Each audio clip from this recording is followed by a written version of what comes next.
It's really my pleasure to be with you. And let me see, I'll just get you up on this up on the screen. There we go. And to say to everyone, yes, my biggest thrill is to work with teachers and leaders alongside students. And it doesn't matter to me if it's urban or suburban, or it's remote and it's distance learning. It's all about learning. And I'm particularly pleased that I have an opportunity to work with the system leaders for the next little bit. And I've entitled our work together as Authentic Professional Learning through Collaborative Inquiry. And what are we inquiring about as system leaders? We're inquiring about the cultures and conditions that need to be in place for improving learning, and in particular, students' growth and achievement. So let's get started. I always say this, please join me on Twitter. And I've been doing Faces Friday on Instagram because my daughter Stephanie has said, you just need to do this. So every Friday I've done a short video that you can take a look at, just some snippets of my thinking around this work. So please join me. It has been a beautiful summer in Canada, and particularly in Ontario. And it reminds me to say to you that every professional learning session needs to start with a minds on. So I'd invite you to make a few notes as we go along, and I would also like to invite you to put your name and your school name in the chat bar. And I'm going to ask Penny and her team to collect the conversation from the chat bar, because that's really data. So what I'm missing today is your faces and being in person to see you. But I will be checking the chat bar and having people read out some of your comments to me. So I invite you to make connections between what I'm saying and what you are thinking. So here's our minds on. Every successful person begins with two beliefs.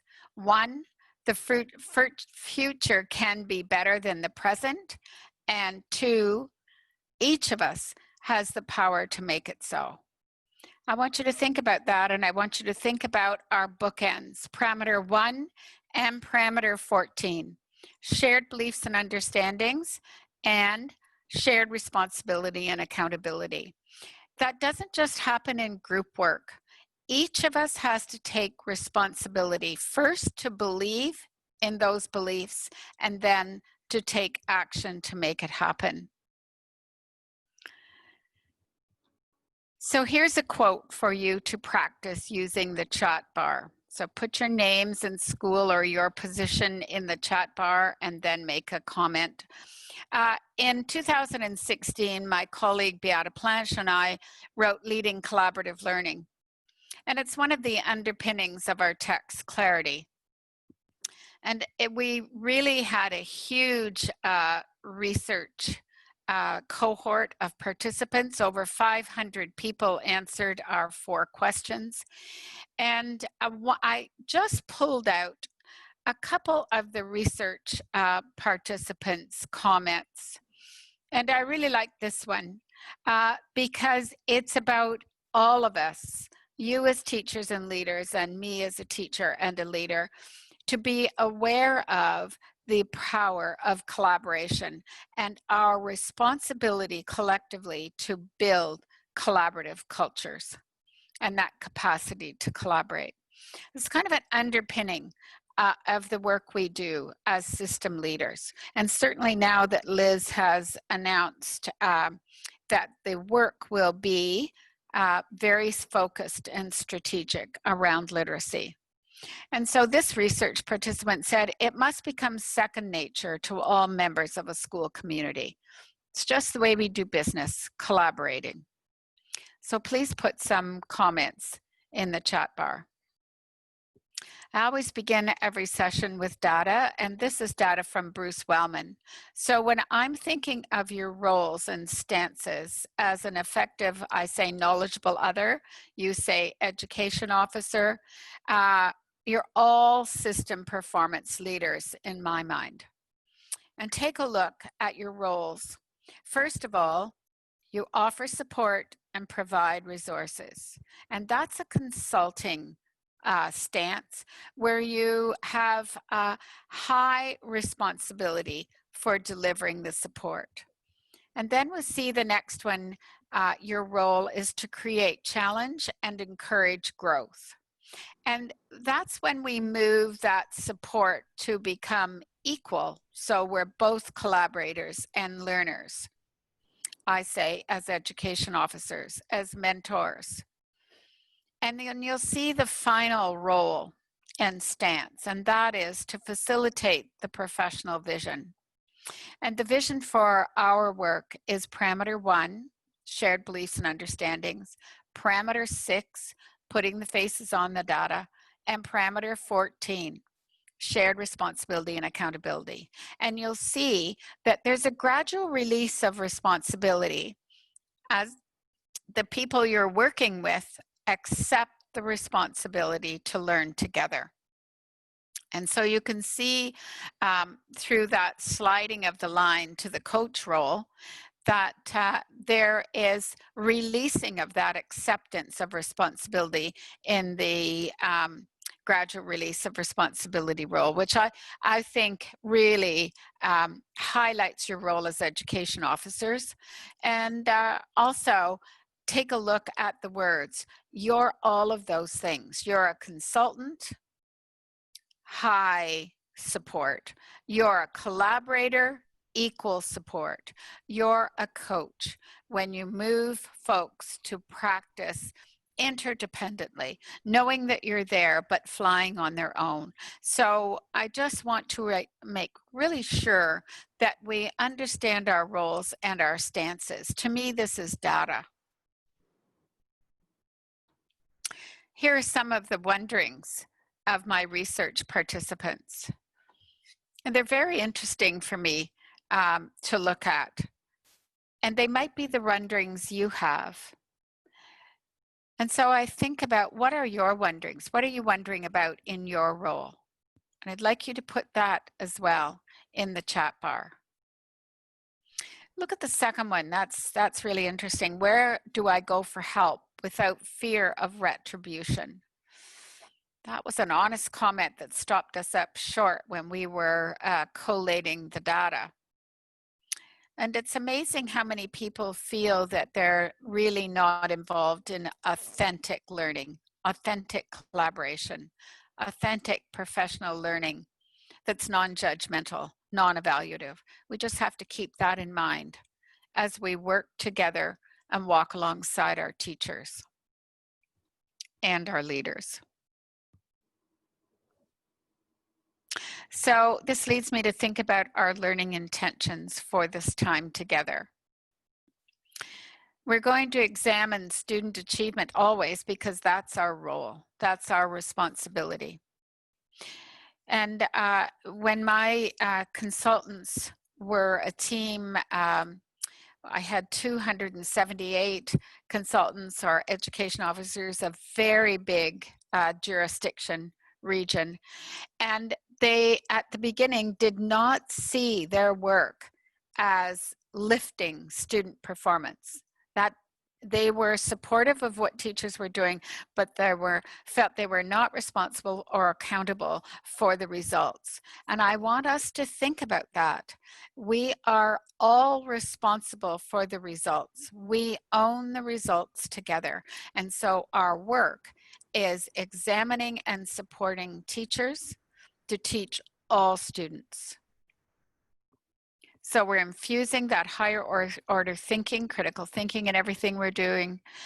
We know there is a framework, the 14 parameters of system and school improvement, and underlying each of those parameters is your work as education officers.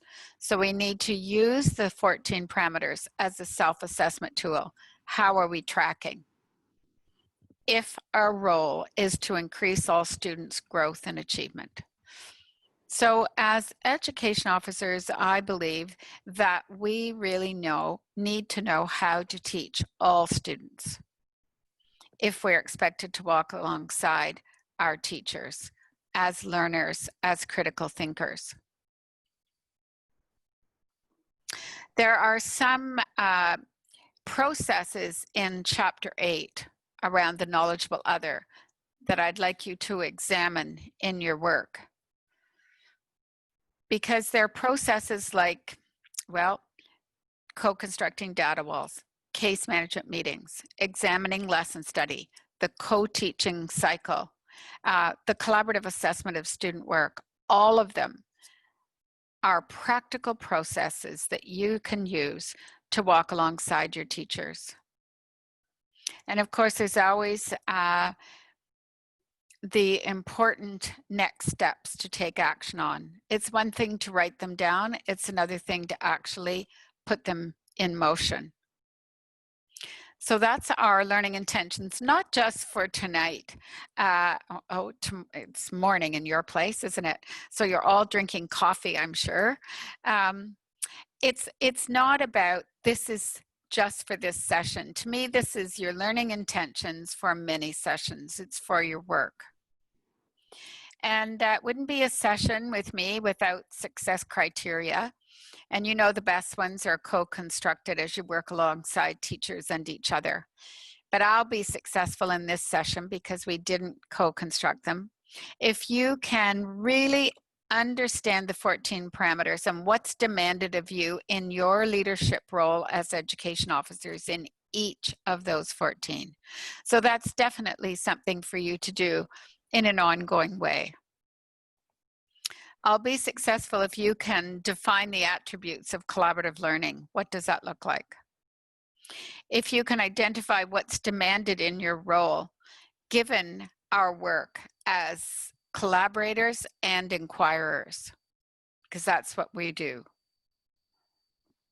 If you can develop your own personal collaborative inquiry for the school year, what is it that you're wanting to get better at? Whether your role is an EO, a system leader, and what is the new title? System performance leaders. How good is that? And I'll be successful if you can articulate your plan for moving forward together in 2021. How are you going to take up Elizabeth's challenge of ensuring that all students get over the line? So we want to think about that and the specificity and what will the processes be that you will use. And certainly Chapter 8 outlines those for you, as do the other chapters in Clarity. So these are a lot of operating norms, but they are the ones that we researched and found were absolutely critical to the success of a collaborative inquiry, your investigation of what works. So you can take a look at those. I'd just like you to pick one that might resonate for you in this session.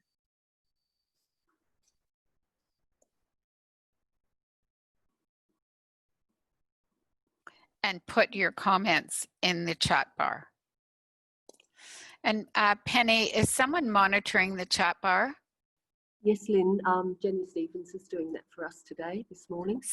Who is that, sorry? Jenny Stevens. Okay, is there anything I should know? We've got a few comments, and a lot of people have registered their names. So some of the comments. Perfect. Yep. But no particular questions at the moment, more comments. Okay. Yep, comments are good. Okay, so I love comments. So if you just make a connection between one of these operating norms and your work, just make a comment, it's fine.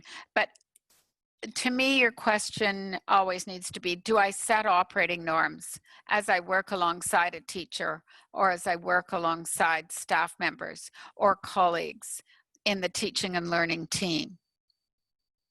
And one of the ones that always really resonates for me is we persevere. Absolutely. And certainly during this COVID-19 time of stress and worry and anxiety, we persevere to put learning on the agenda.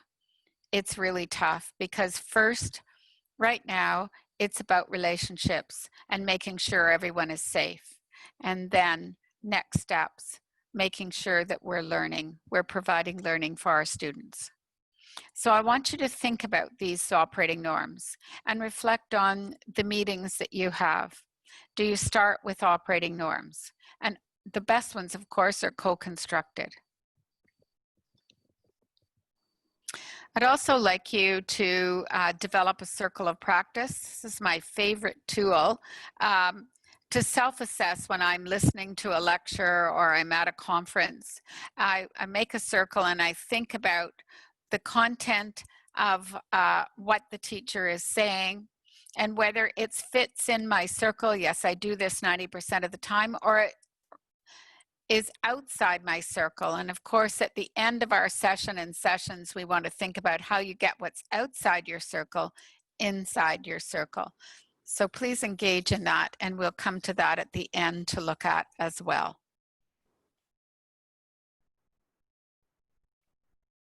I want you to be aware too that there's always content in these sessions and some processes that we use to get at the content. And then there's an opportunity to think about how you could use these processes to get at similar content, and then notes to self. So just another way of organizing your thinking. You can choose either way, either the circle of practice, or I call this the 4-column matrix. But it's just a way of organizing your thinking and reflecting on what you're hearing, what the research is, and what's appropriate for your context. Now, I'm going to ask you to say something in the chat bar about the homework, but I also know that Penny is going to share with us her reflections on the 2 readings. So Penny, will I stop sharing the screen while you start sharing yours? Yes, thanks, Lynn. That'll be great. Thank you. Okay.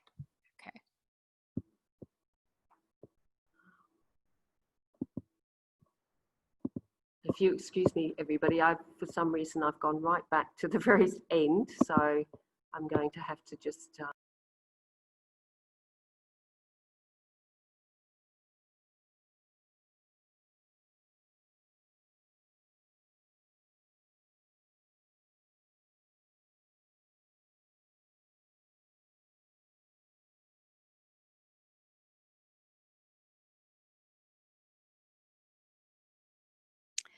Penny, you're muted.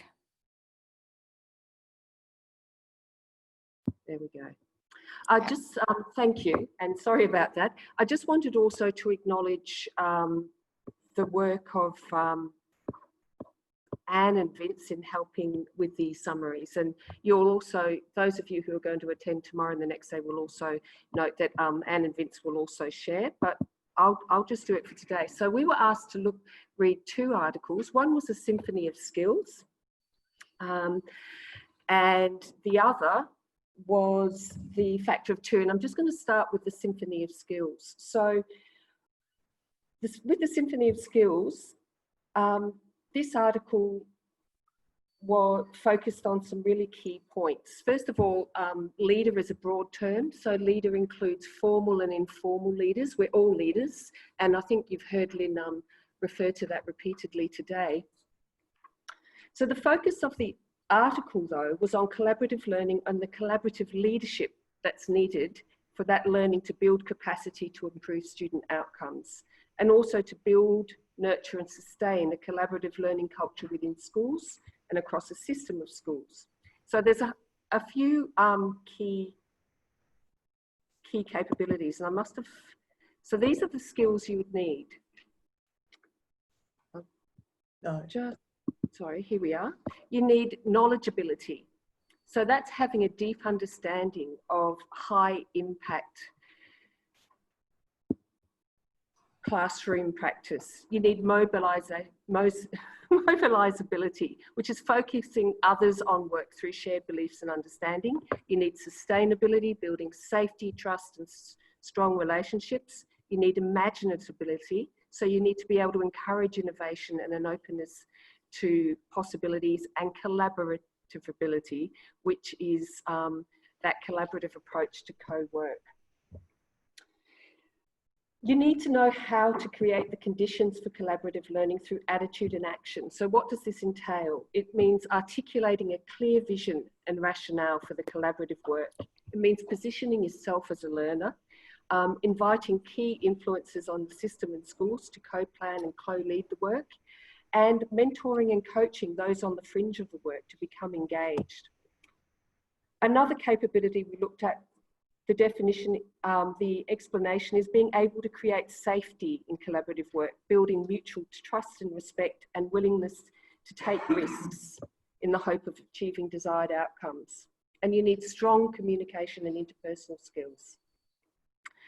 The authors note that leaders involved in this work need to define and refine the following knowledge, skills, and dispositions mapped within those dimensions that we've just talked about: knowledgeability, mobilizability, sustainability, imaginability, and collaborative ability. In 2018, there was a new leadership dimension, adaptability, added, which is the ability to work through change and adversity to build collective capacity. And I think that's very much really explains the space we're working in at the moment, where we've had to adapt all year, and we've articulated that while that adaptation is important, it can't get in the way of student learning and our primary purpose. In terms of developing skills, the authors recommend reframing leadership preparation to support aspiring leaders so that they can develop and practice the skills and dispositions needed, and knowledge becomes grounded automatically in collaborative practice. So I'm just going to flip the slide. To develop these particular skills, you need to have coursework, on-the-job practice, reflective role-playing, workshops, co-leading and co-labouring processes, and we can see these evidenced in data wall, case management meetings, and learning walks and talks. And most importantly, leading collaborative learning demands a commitment to investigative, reflective learning for all leaders. I'll just minimise that chat bar, sorry, that was an accident. So we've put some focus questions for that particular article. Oh, I'm so sorry, here we go. And these focus questions are: how can you create the conditions for collaborative learning in your school, or for us working in the system? What sorts of resources, structures and support do we need?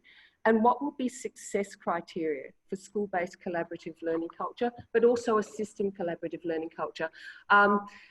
I think we saw some really good examples of that earlier in Lynn's presentation when she outlined our success criteria. And I think some of those criteria that Lynn outlined actually answered these particular focus questions that we put down. Lynn, would you like me to ask if anybody's got any particular questions or wants to add to that, or would you like me to go on to the next article?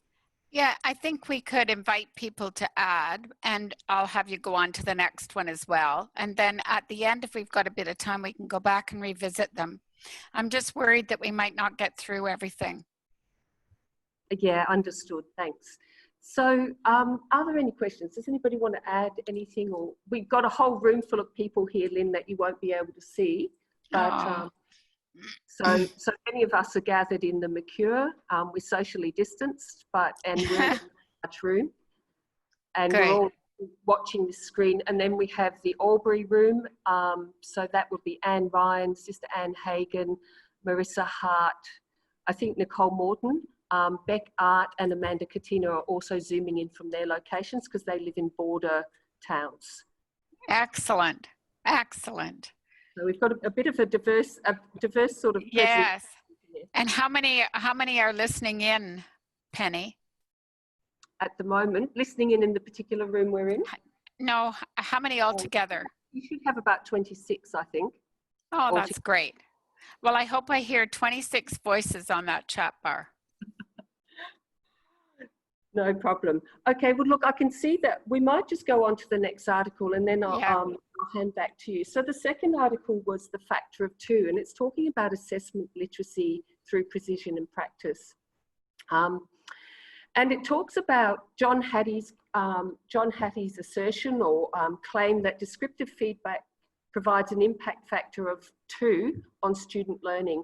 And it also qualifies this, saying that this is indeed true, but it's provided that the feedback is nested within a robust literacy assessment framework.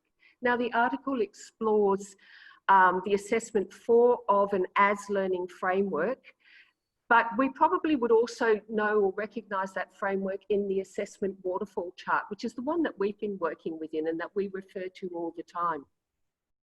So when we go back to that chart, we look at quality assessment, which includes learning intentions, which are built on big ideas. They flow on from conversations about the big ideas and essential questions, the what are we learning and why, that form the learning sequences for students.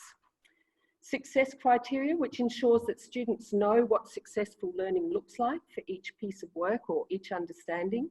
Descriptive feedback, which includes oral, written, demonstrative and collective.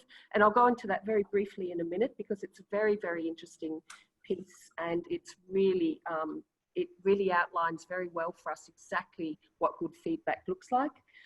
Peer and self-assessment, which includes multiple opportunities to practice and receive ongoing feedback from peers or self. And individual goal setting, which develops students' capacity to use these tools to self-regulate and manage their own learning.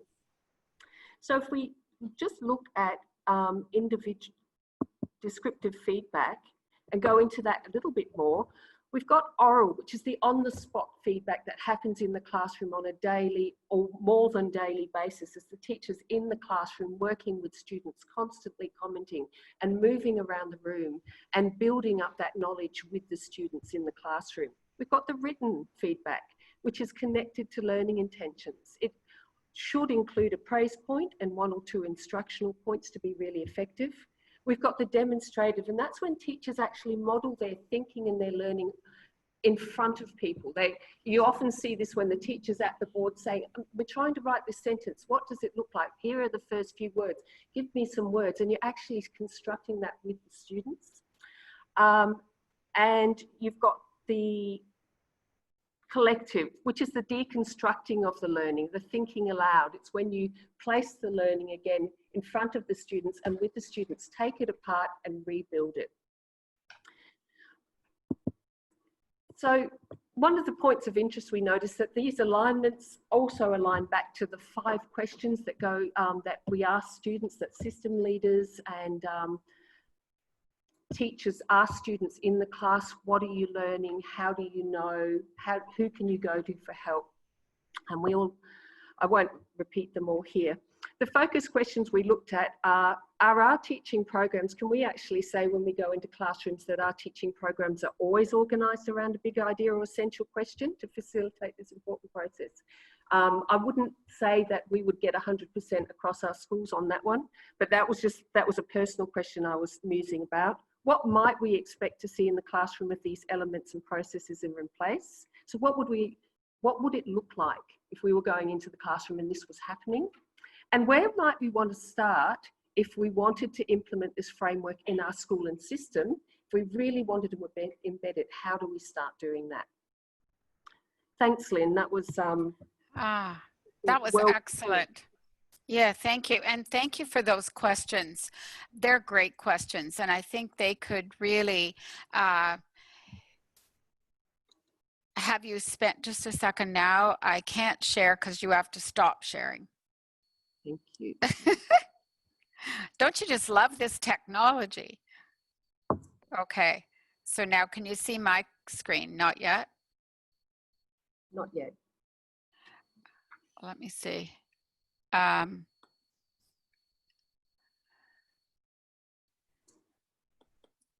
We can. Is this it? Oh, this is it, right? Yeah. Okay. Can you see it now? Yeah. Okay, good. I love those questions from both those readings. It's really difficult to be succinct in writing an article and keeping in mind all the important points, but I really love the questions that you've asked there. That could be a whole year's worth of work exploring those questions. And we know the importance of all of us seeing ourselves as leaders in system and school improvement. And we also know how important and integral to a success of the students is the waterfall framework, the assessment waterfall chart. So that factor of 2 was spurred on, and John and I had a conversation, and we talked about the factor of 2, and he thought it was all about descriptive feedback, and I thought it was all about descriptive feedback in that nest of the waterfall chart. So I think that if all those components of the waterfall chart, including descriptive feedback, were in place, you'd get a factor way bigger than 2. So I've asked John to figure that one out. Hopefully he'll take that on as some research. Okay, let me see if we can go on. It's not moving for me. Oh, there it is. Okay. I don't know why that happened. So again, we want to remember that our work is always framed within the 14 parameters. So we're not doing basket weaving. We're staying within these 14. And particularly today, we're looking at parameter 2, that designated staff member as the knowledgeable other, the education officer, the instructional coach, the system leader.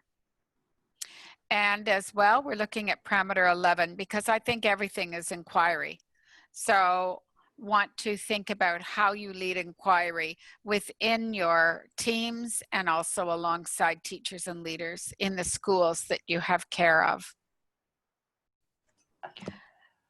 And we're always thinking about parameter 1, and we really mean all students. And I just wrote down some of the things that Liz said that we're really focusing on, and that is the low literacy performance. And so we want to lift the bar for all students. That's our job. And she talked about evidence-based approaches, having high expectations. So there it is, parameter 1, knowing the syllabus. And you'll see the last one, I added students to that. Leaders, teachers, and students need to be able to articulate why they do what they do. And that means why they teach and how they teach the syllabus, and can take away evidence to show they're making a difference. So that use of data is huge. And then Liz talked about knowing what the next steps were for your students, and of course participating in professional learning.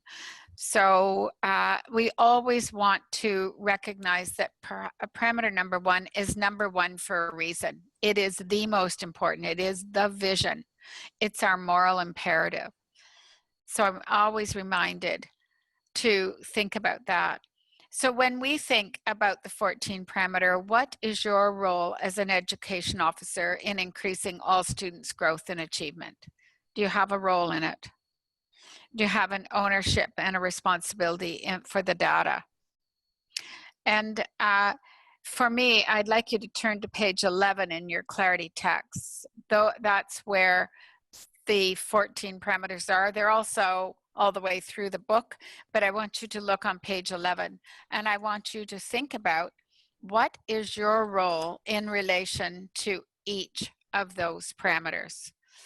So I'm wondering if we could put something in the chat bar, or maybe we could have a little group that's socially distant, but also a conversation about where do you see your role in those 14.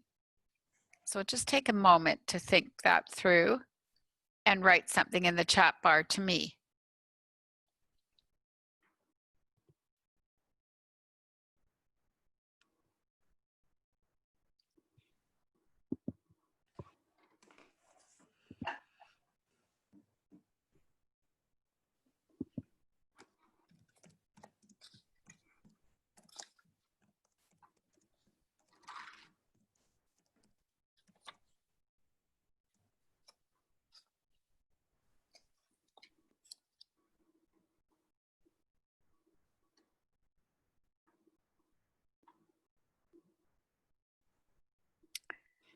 So now, Penny, can you read me any of the comments? We've just had one from Carla, the instructional coach, gathering data on classroom behaviour and student engagement and recommending strategies. Absolutely. So being really focusing on your role as coach and walking alongside and demonstrating where possible, walking alongside teachers and gathering data on what's working and what's working best. Okay. We've had another one from Beck, which is her particular role as an EO, which is educating, supporting, inspiring teachers to engage in an effective and efficient data tracking system. Which is excellent. Yeah, excellent. Absolutely one of your roles. Collecting that data, working alongside teachers to think about it, display it, and act on it. Excellent. We'll just hear from one more. Is there another one? Shared beliefs and understanding. All students can achieve high standards given the right time and the right support. Yeah. And can I add one more? There's more of a wondering, is there a factor for parent and community engagement? A factor of like the factor of 2 for the assessment waterfall chart. It's interesting. I don't know whether John Hattie does an effect size for parent engagement, but certainly Joyce Epstein from the United States has done a huge amount of work on parental and community involvement. And her research points to the fact that if parents are involved in schooling, student achievement increases. And she says it doesn't have to be that the parents are involved in their own students or own children's classroom. It's just they're involved in the school. I think there's been some work done in Australia as well around parents who also get involved and make a difference when they know the specificity of the teaching and learning in the classroom. So when they know the learning intentions, when they know the success criteria and so on. And I have to say in Ontario, our parents have been stepping up since last March. Today was their first day back in school since last March. And the parents have been schooling at home. And the feedback I'm getting from so many places is parents are really, really appreciating knowing the learning intentions and the success criteria of the units of study that they're working with their children. So, yeah, there is certainly research out there. I don't know about Hattie, but there certainly is Joyce Epstein for you to Google. So thanks for those comments. I know that you see yourself in so many of those 14 parameters, if not all of them, because our roles are as leaders and teachers and supporters that walk alongside our students and teachers and leaders. So here were the 4 main research questions for our work around collaborative inquiry.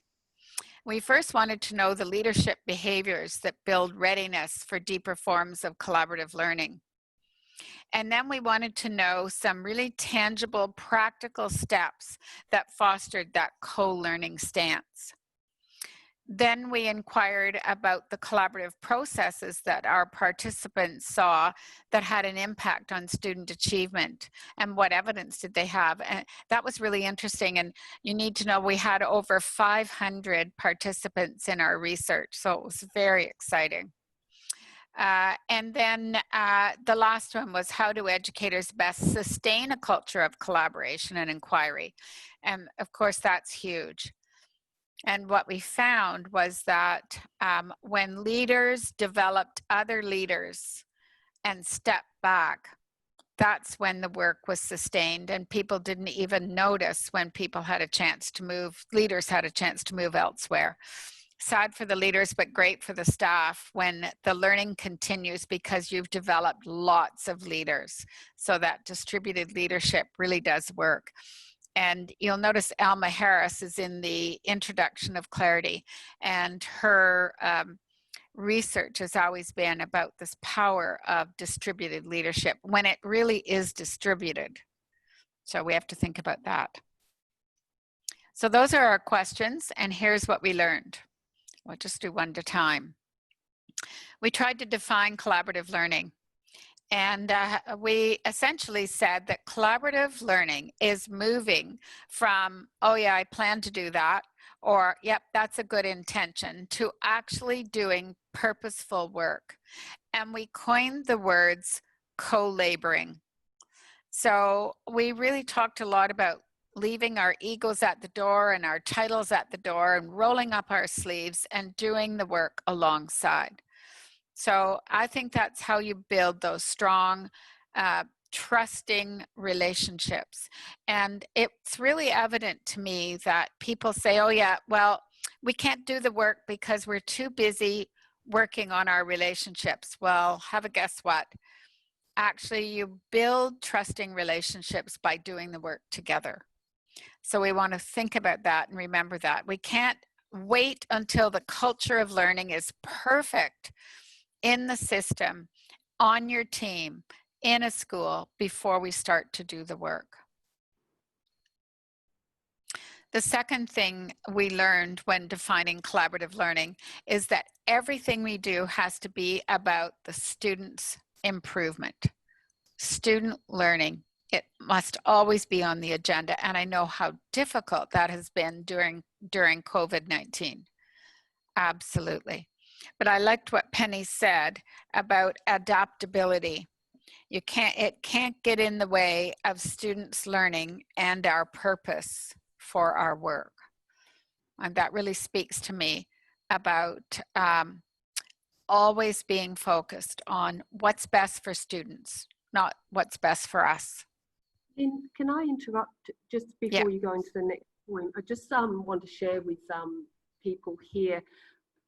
I'm really privileged, and some of the other system leaders are also really privileged to share a collaborative learning network that Lynn offers those of us in Australia.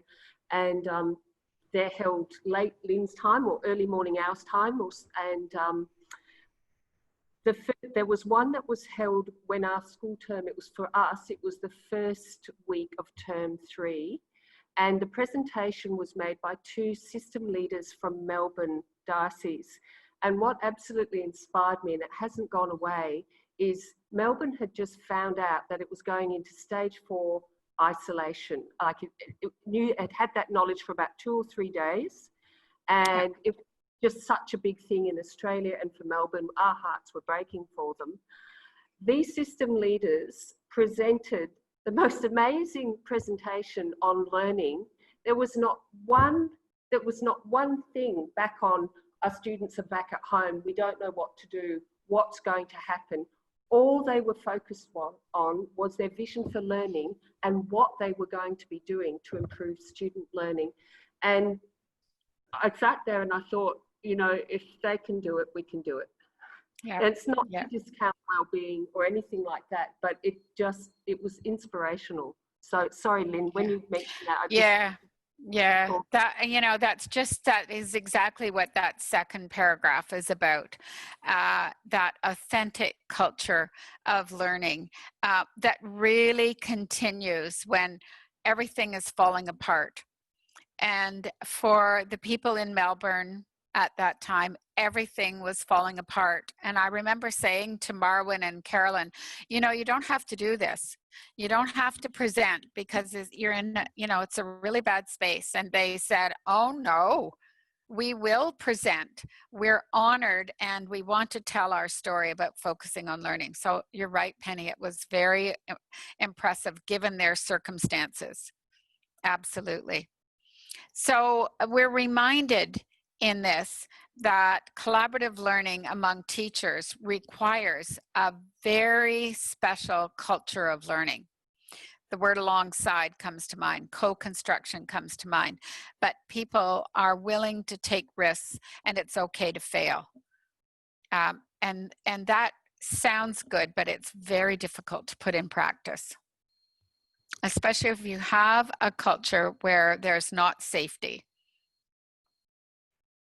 And the last thing we learned was that collaborative learning has social and cultural dimensions to the construction of individual learning. So we have to ensure that there is time for collaborative learning, that everyone is in the tent, as it were, around collaborative learning. It's not the elite group of leaders learn collaboratively and have time to learn on a special question and everybody else isn't invited in. And I read that a lot in the respondents. Well, it happens in pockets, but not everybody is invited to learn. So we have to be very cautious that we're creating that culture of learning and the conditions for learning. So I like the work of Robinson. One of the things that she talks about is changing the nature of learning conversations and calling each other up short or at a stop or halt when the conversation becomes negative. And I think that's really important, and that goes back to setting those operating norms. That Robinson and her colleagues found out that most importantly, the process of inquiry resulted in different kinds of conversations between teachers and leaders, and of course, teachers and students. So let's listen as evidence of improvement of the change in the conversations in the staff room at the case management meeting. Are we building capacity for teachers to teach all students? We only will know through the conversations that are beginning. So here's one of the statements in our book. Developing a collaborative co-learning culture is the way to build teacher quality and also increase student success. Do you think that's myth or reality? Do you have any evidence?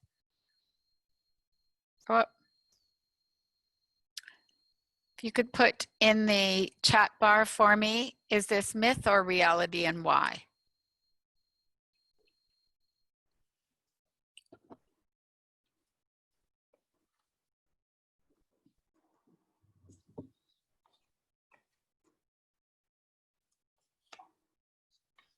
Are there any comments, Penny? Not yet, but I think people are just, again, just having a think. Okay.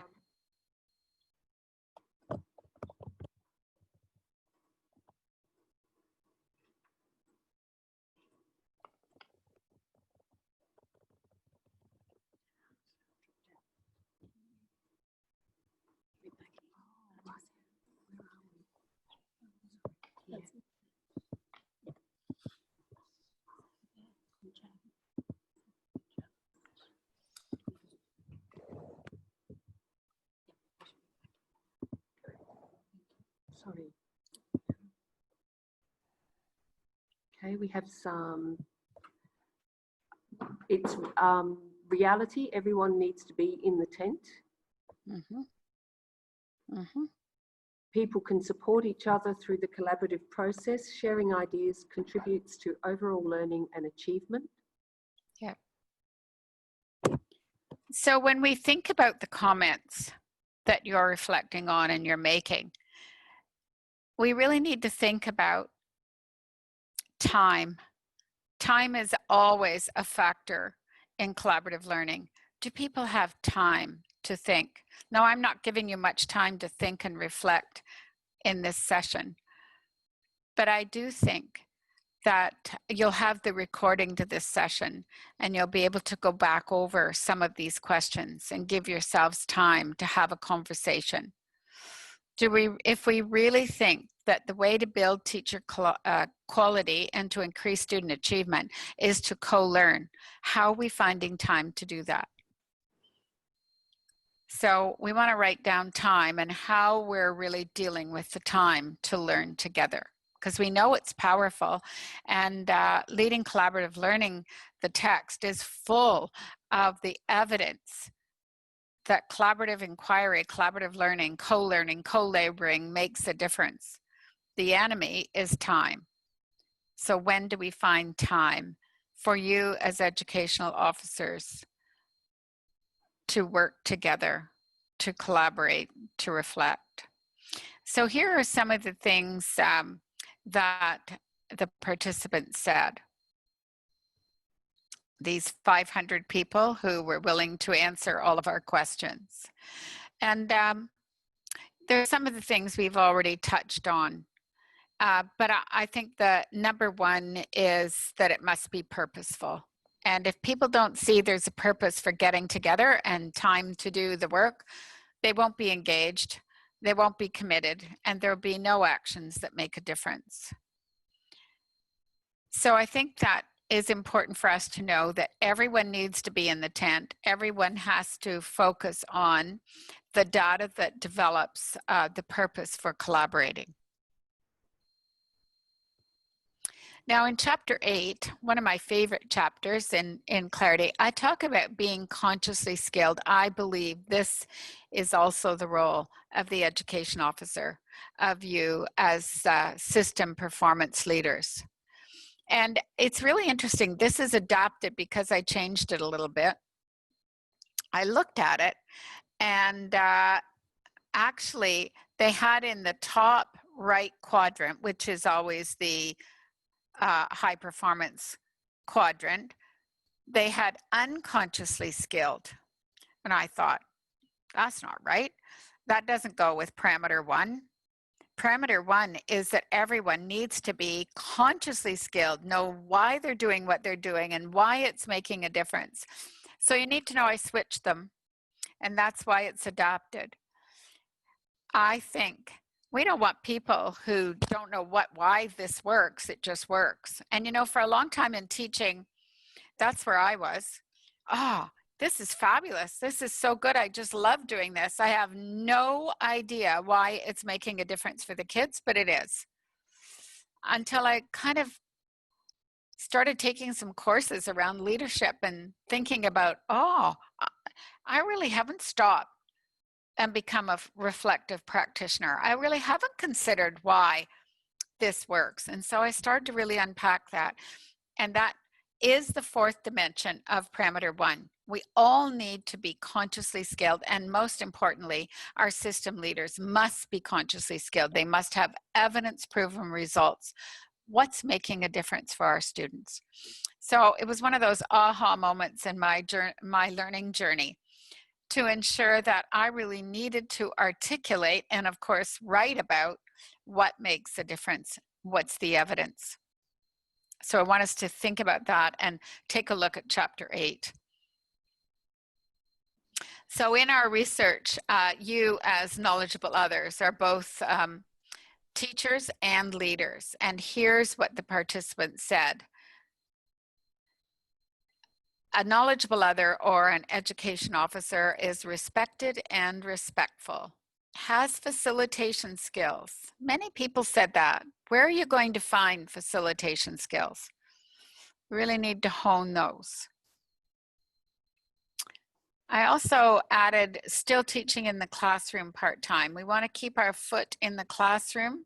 I know that's difficult for some of us, but we want to make sure at some level we're teaching. We're teaching. I teach students. They're just a bit bigger. Always want to teach and be credible as a teacher. A knowledgeable other has strong interpersonal skills, is resilient, bounces back, knows how to fail fast and get up and try a new strategy. Is able to work alongside. There's those facilitation skills again. I once had a huge conversation with Carmel Cravola, who'd come from Melbourne to help us and help me and walk beside me in my work.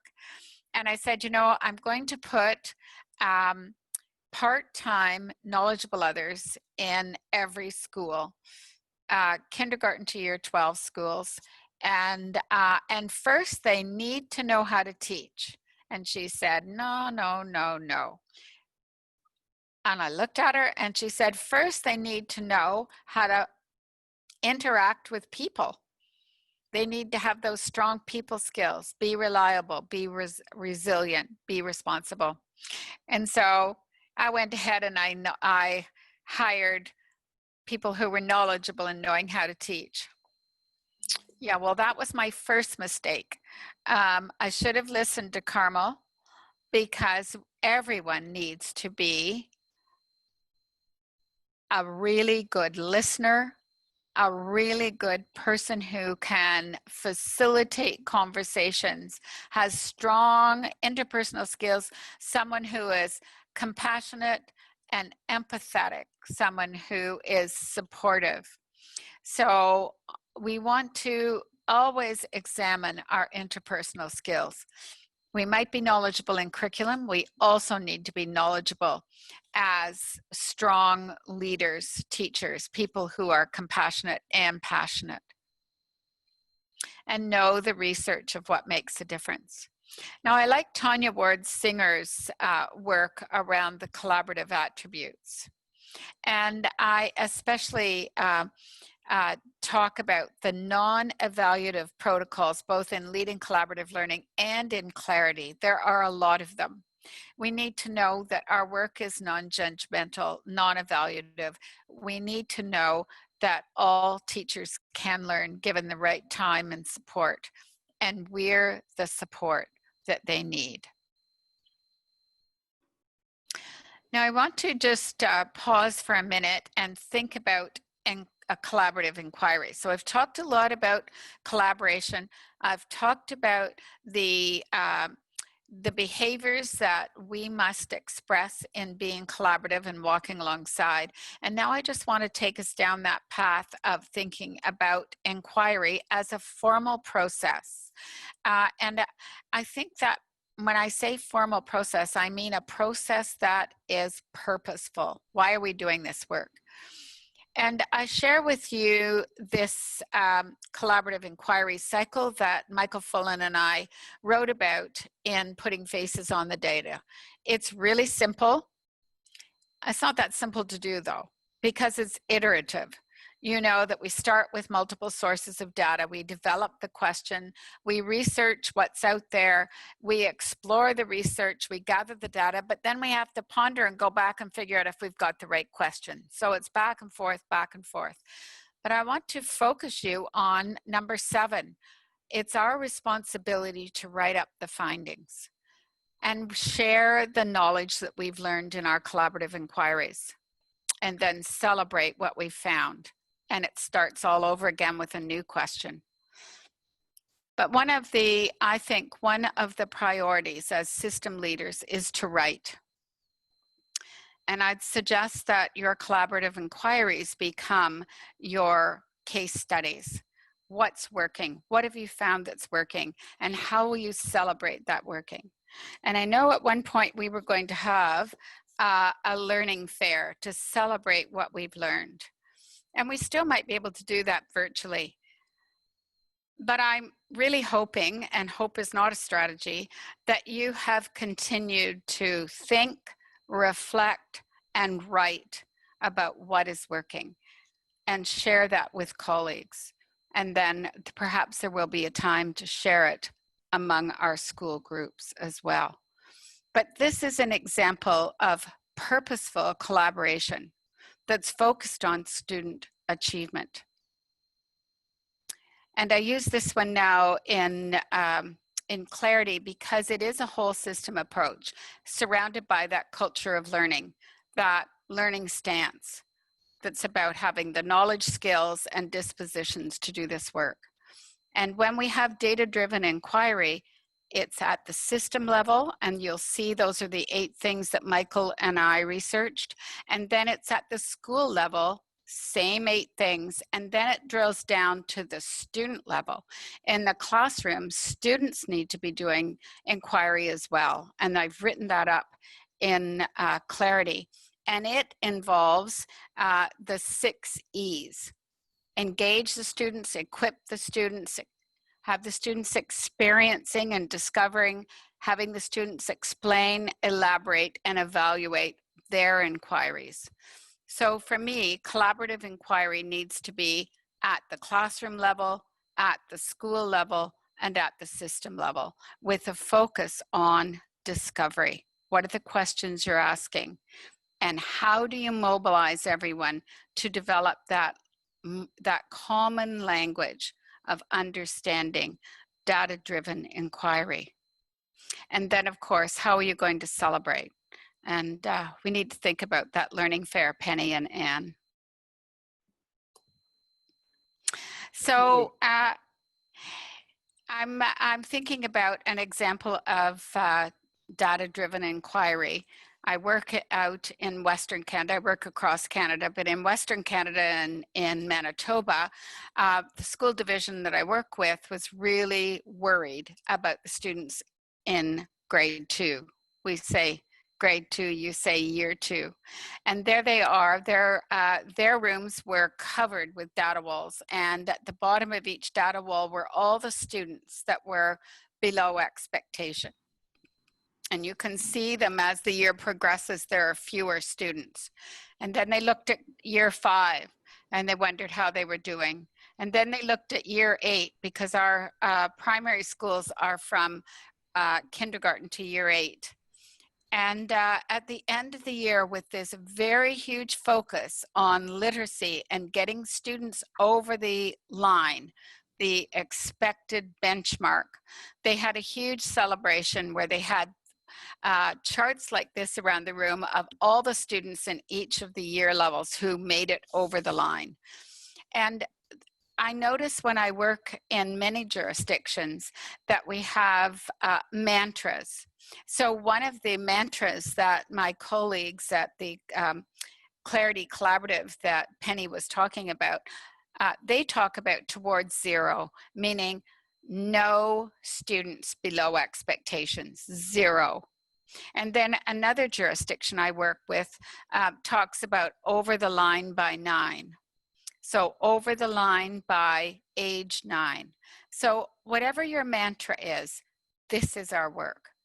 Who are the students below expectation and how can we get them over the line and celebrate that work? So there are some questions. You know, I like 5 questions, so here's 4.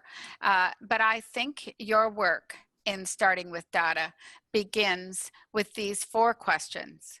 What's the main question you're seeking an answer to? Which variables are being measured? What are your targeted, your expected targets, and what will the evidence be? And probably the 5th one is, how will you know? How will you celebrate? So do you set SMART goals? I have a lot of time for SMART goals, and here they are. And they're not just accessible, and John Hattie changed that word to aspirational, and I like that better. And someone else said, well, they're assertive, and somebody else said they're aggressive, but whatever, they're really moving from expected growth to what can be exponential growth.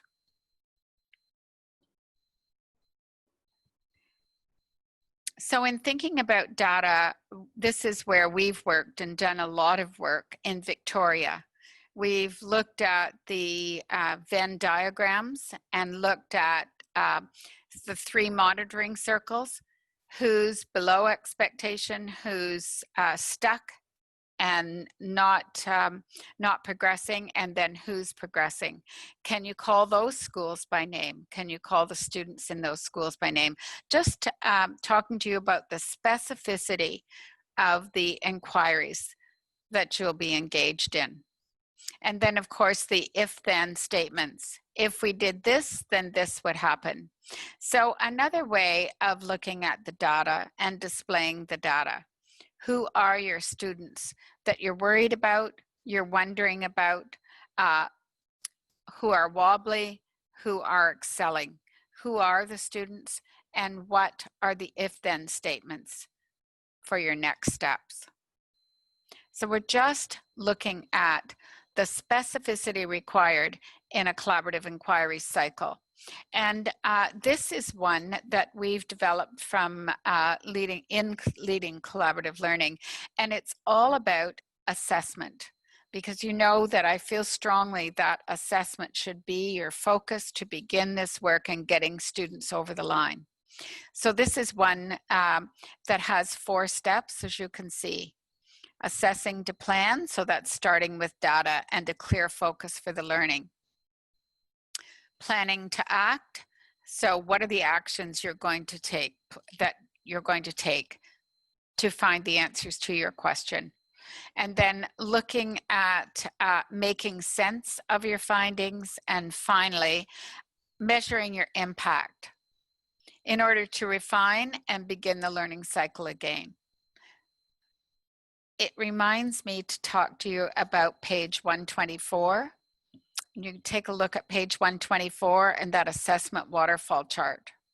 And so this particular learning cycle is based on the wonderings and questions you have around that assessment waterfall chart. So 5 questions to think about for collaborative inquiry. How well are our students learning? How do we know this? What will we do to improve their learning? How will we know whether it's working? And what is our next learning? These are kind of the questions I think that Elizabeth started the session with when she's thinking about the transformation in Wagga and looking at system performance leaders and a teaching and learning team. These are the questions that can focus your work.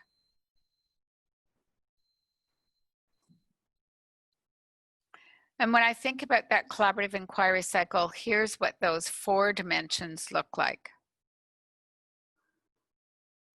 So I'm going to give you a moment now to write in the chat bar what resonates for you in these 4 dimensions of our collaborative inquiry cycle.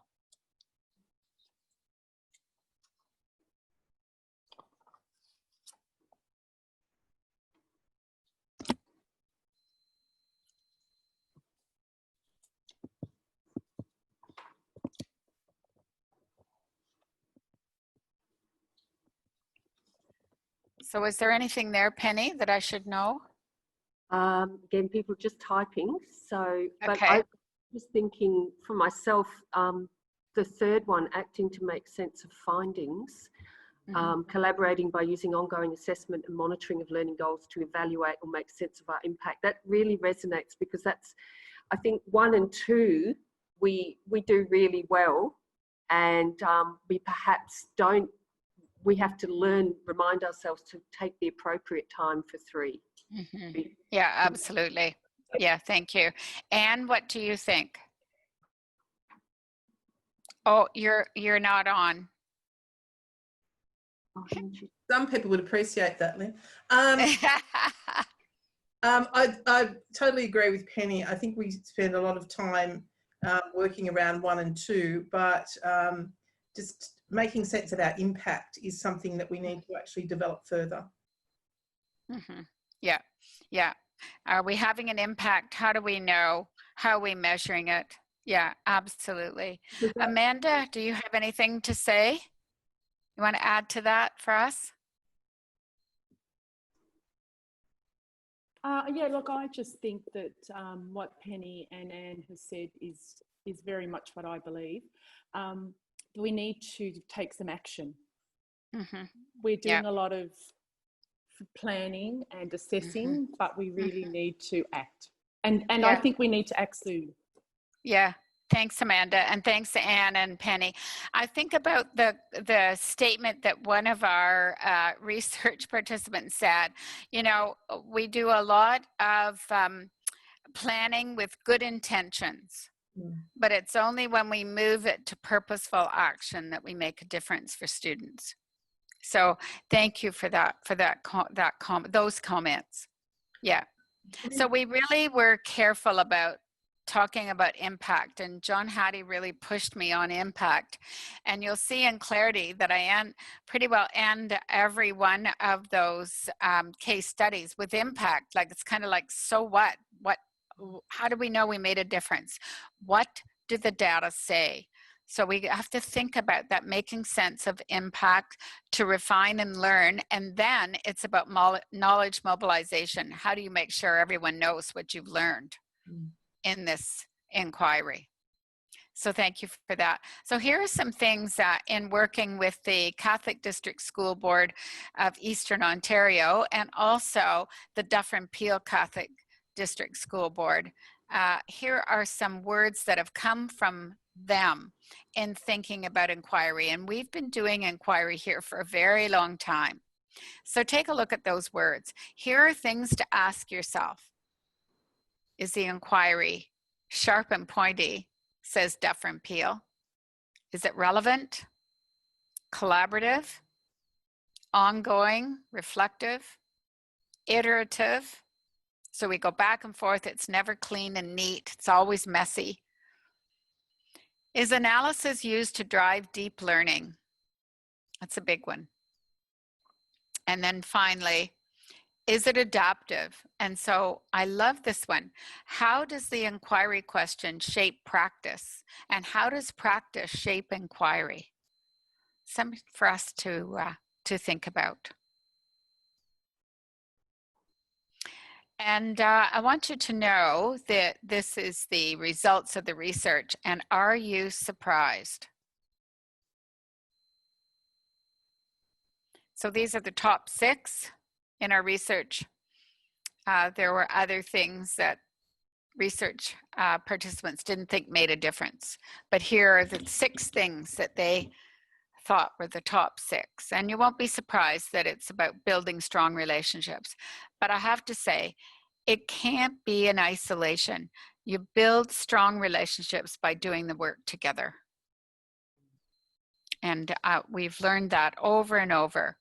Roll up our sleeves, leave our titles at the door, and do the work alongside each other.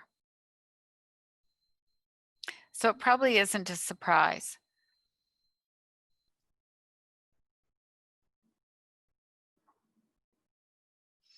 And I like the one, maintaining student learning as the driver for collaboration.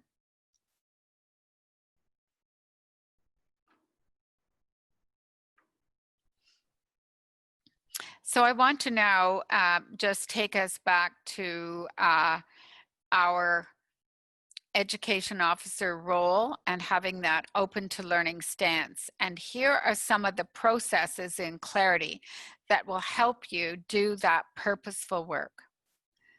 So it's just not about sitting around and thinking up questions. It's actually doing the work, and within these processes, the questions become clear. Co-constructed data walls, developing and leading case management meetings as the knowledgeable other, the co-teaching cycle, the lesson study, collaborative assessment of student work, they're all in Clarity and they're unpacked. And of course that tool as well of learning walks and talks. So looking for evidence of inquiry. And I think it's in Queensland, my colleagues have developed something called ghost walks. I said, what are they? And they said, well, that's when you talk about doing a walk in a school without the students being there, looking for evidence of the third teacher or looking for evidence of our inquiry questions. So we've come to call them ghost walks, meaning the kids aren't there, but we're walking to look for one piece of evidence. So ghost walks, they've become a great word to think about. How are we going to know we're making a difference? We're walking in classrooms. We're looking for evidence. We're listening to that change in teacher and leader conversation with us. So what is the evidence? The evidence is right there in the processes that we use alongside our teachers and each other. So when I look at lesson study, I think about observing students thinking. Key. When I think about the co-teaching cycle, I think about videoing our times of co-teaching with each other, because video to me is so important in unpacking this work. It's our evidence. So just in thinking about where we've been in this session, I want you to think about what inhibits learning and what enables learning through the experience of being a co-laborer. Because that's really what our work as education officers is all about. We're teacher leaders. We're knowledgeable others. We're system performance leaders. And I just have an opportunity again to say how important it is that we keep track of our inquiries and we write about what we've learned. In closing our session, I just want to say that I'm really worried when participants say, there's no collaboration in my work environment, only fear. Now that didn't come from Wagga Wagga, but it came from a research participant. We don't know who it is, but it's a sad comment when we know what it takes to change the culture to a culture of learning, and how we move from pockets of excellence to spread that collaborative work across our workspaces, across our schools.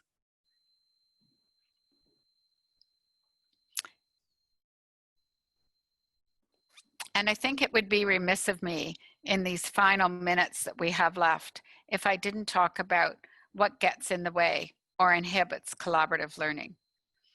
And I've talked about time, I've talked about facilitation skills, but I also want to talk about you as leaders. You must be there.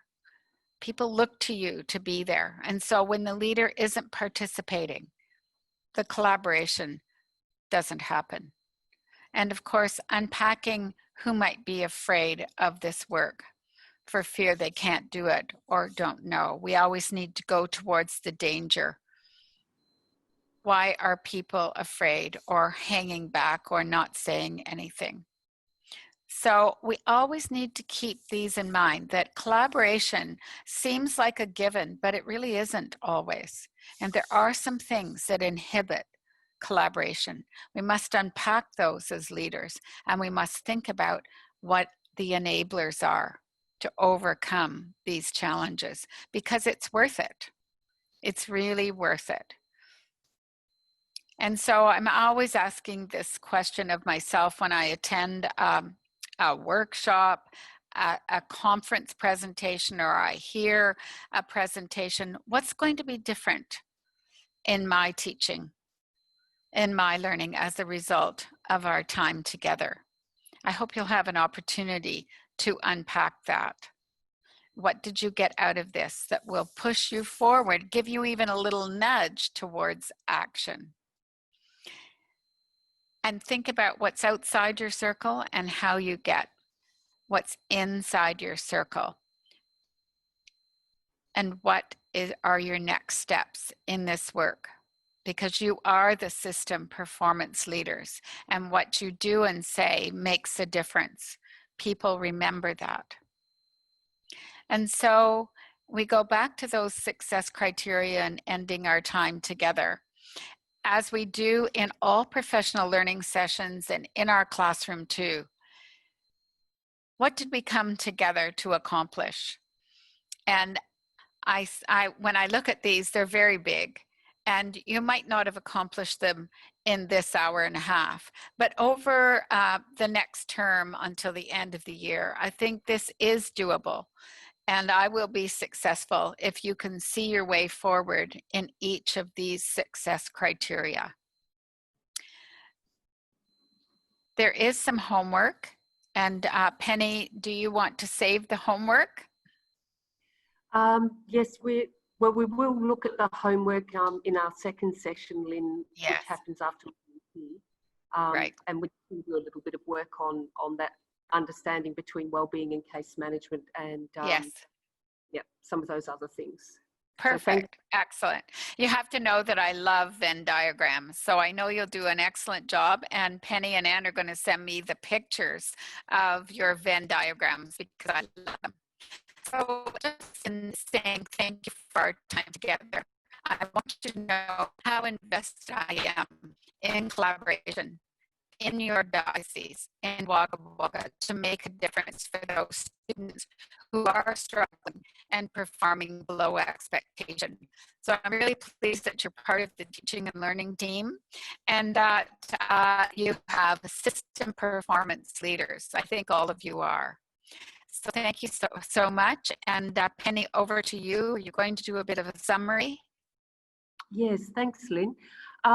So just confirming also that we've in the background on a Zoom, we've had Steph Smith who's been taking notes as well. So there will be notes that we'll be able to share, probably not immediately afterwards, but in a day or two of this session. So what I'm going to do is I'm just going to do a very quick and probably nowhere near good enough summary, and then I'm going to hand over to Prue just to thank you, Lynn. And end the session. Okay. Excellent. So we started with the moral imperative and the need to improve student learning and how that has to be at the central purpose. And for us, that moral imperative is also connected to our Catholic identity, but it's one and the same for us. We talked about assessment tasks, progress for all students and aspects of that. It begins by building a collaborative inquiry culture and seeing everyone together as collaborators and learners. It's focused on something that's very dear to our heart, which is that gradual release of responsibility and distributed leadership. It's making, building leadership amongst us so that when a leader steps out or leaves, they're almost not noticed because they've built the capacity of others just to step up and take over. We took particular notice of the roles of consultant, collaborator and coach, and that we play all of those roles as consultants where we give a high level of support and accountability, collaborator where we're working alongside as equals, and coach where we're interacting and improving. And that's all about building and embedding authentic learning.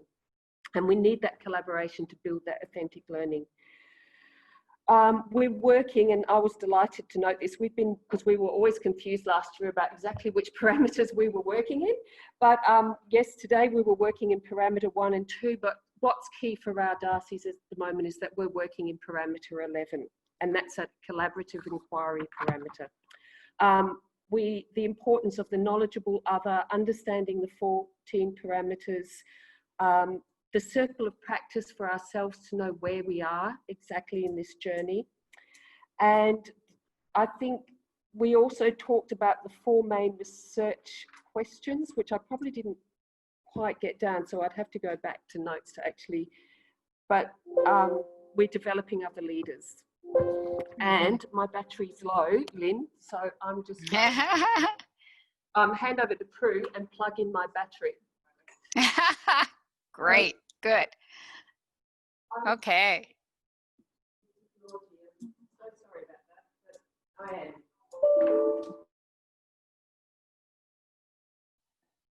Okay, I'm still on. I'm still here. Okay.